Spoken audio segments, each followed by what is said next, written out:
Good morning and thanks for joining us for KBUI 2 News Midday. I'm Rick Douglas. Now to your top 11 stories at 11. Idaho State Police have confirmed one person is dead after what's been described as an officer-involved shooting. It happened last night in Council, according to Adams County Dispatch.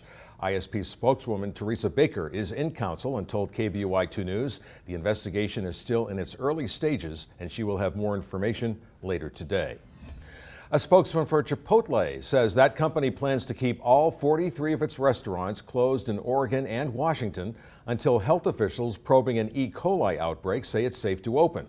22 people in those two states have been sickened by an E. coli outbreak, and most of them have eaten at a Chipotle restaurant in the past few weeks.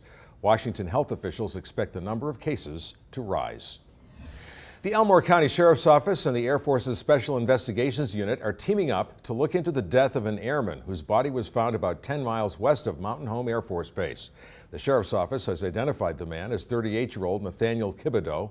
Officials say Kibido had gone duck hunting on Saturday but didn't return home by noon as planned. His body was found along the Snake River on the Elmore County side near Grandview. Caldwell police arrested a 14-year-old boy Saturday morning after a stolen delivery truck was found in the parking lot of a Caldwell apartment complex. Police say the van had been reported stolen from a gas station on Garrity Boulevard in Nampa, but luckily it was equipped with GPS. A lot of newer vehicles are equipped with things like OnStar and GPS, stuff like that, and it's very convenient for law enforcement. But in this situation, it really turned out for the best. And like I said, the real-time tracking is best case scenario for us. Police say the 14-year-old arrested in connection with the theft of the van faces several charges, including grand theft and carrying a concealed weapon. The director of U.S. intelligence is not ruling out the possibility that the Islamic State brought down a Russian charter jet Saturday with 224 people on board. James Clapper said this morning there's no direct evidence of terrorist involvement, but he cannot rule it out. He noted that Islamic State has a significant presence in Egypt's Sinai Peninsula. That's where the plane went down. It's been a little more than a week since a whale watching boat capsized off Canada's Vancouver Island. 5 people died and 1 man is still missing. Last night, the local Indigenous community held a waterfront candlelight service in the port of Tofino to remember the victims and those who rushed to help. An early report on the mishap says most of those aboard the cruise ship were on one side of the vessel when it was hit by a wave on the other side. A Kuna dairy's been cleared after an investigation revealed no link to foodborne illnesses. As our media partners at the Idaho Press Tribune report, Natural Farm Fresh Dairy in Kuna was questioned by the Idaho Department of Health and the Department of Agriculture. There have been 13 confirmed cases of E. coli and other illnesses, but according to the Idaho Press Tribune, after testing water and milk at the dairy, investigators said they found no trace of E. coli bacteria.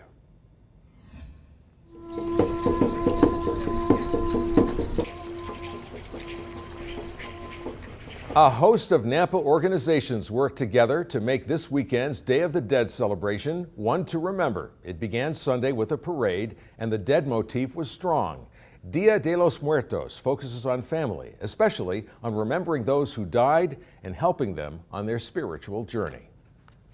What we do is we create altars in memory of them, and if someone doesn't know who they were or what an altar is, if you come to the altar and you look at it, you get a sense of who that person was.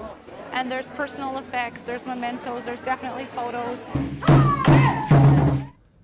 Michelle Duarte says the Day of the Dead celebration has grown from humble beginnings and now incorporates elaborate displays of traditional Mexican dancing. She says it's a bittersweet experience, mixing a somber farewell to departed loved ones and a party for those who survived them. A large crane that blocked a portion of Capitol Boulevard is returning this week. The work will happen between Grove and Main Streets. The left northbound lane on Capitol will be blocked north of Front Street as the Gardner Company works to build a new transportation center.